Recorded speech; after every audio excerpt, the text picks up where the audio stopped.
ભાજપ વિશ્વની સૌથી મોટી પાર્ટી પોતાને કહે છે, પણ લાગે છે ભાજપ પાસે સારા દિમાગવાળા બુદ્ધિશાળી કે સેવાકીય માણસો નથી.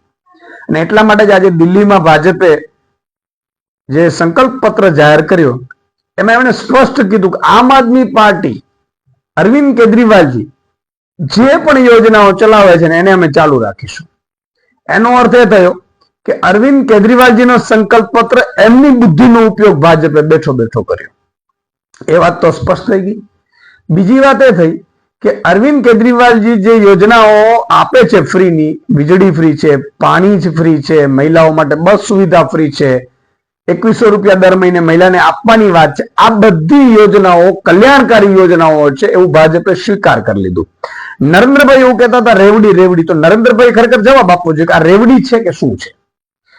બીજું કે રેવડી નથી એ સાબિત થઈ ગયું, એનો મતલબ એ થયો કલ્યાણકારી યોજનાઓ છે અને એ કલ્યાણકારી યોજનાઓ ચાલુ રાખવાની વાત ભાજપે કરી છે.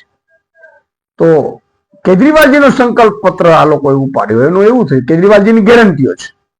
તો કેજરીવાલજીની ગેરંટીઓ છે તો તમને શું કામ ભાજપને મત આપે લોકો? એ તો યોજનાઓ તો કેજરીવાલજી વધારે સારું ચલાવે, કારણ કે તમે રાજસ્થાનમાં ગેસ સિલિન્ડરની વાત કરી હતી, તમે મહારાષ્ટ્રમાં વાત કરી હતી, તમે આપતા તો છો નહીં.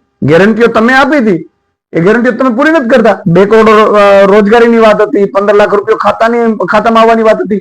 તમારી જે વાત છે સંકલ્પ પત્રમાં આવતાની એ કોઈ પૂરી તો થતી નથી.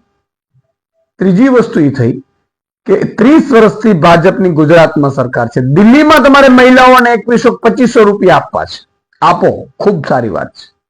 દિલ્હીમાં નાગરિકોને 300 યુનિટ વીજળી કેજરીવાલજી આપે છે, ફ્રી તમારે આપવી છે, આપો, કઈ વાંધો નહીં. તો ગુજરાતની બહેનો શું પાપ કર્યો? ગુજરાતના નાગરિકોએ શું પાપ કર્યો? અહીંયા તો તમે એમ કહો છો કે આપણે ગુજરાતીઓ મફતનો ન ખપે, તમે તો બધું મફતમાં લો છો. મંત્રીઓ, મુખ્યમંત્રીઓ પ્લેન મફતમાં ફેરવે છે અને અમને ખાલી એટલી અમારી જરૂરિયાત, જીવન જરૂરિયાત વસ્તુ પણ મફતમાં ન આપો. એટલે આ ડોગલી ભાજપ આજે ખુલ્લી પડી ગઈ છે.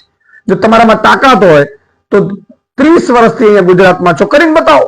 મહિલાઓ માટે 2500 રૂપિયા મહિને કરી બતાવો, તમે પેન્શન યોજના કરી બતાવો, ખેડૂતો માટે પેન્શન યોજના કરી બતાવો, તમે અહીંયા તમામને મોહલ્લા ક્લિનિક કરી બતાવો, તમે અહીંયા વીજળી ફ્રી કરી બતાવો, પાણી ફ્રી કરી બતાવો. તમારી બસની વાત નથી. તમે ખાલી જાતિ પાતિ ધર્મના નામ ઉપર લડો અને લોકોને લડાવડાવો. એનાથી વધુ તમારી પાસે કોઈ અપેક્ષા છે નહીં. જય હિન્દ, જય ભારત, જય જય ગરવી ગુજરાત.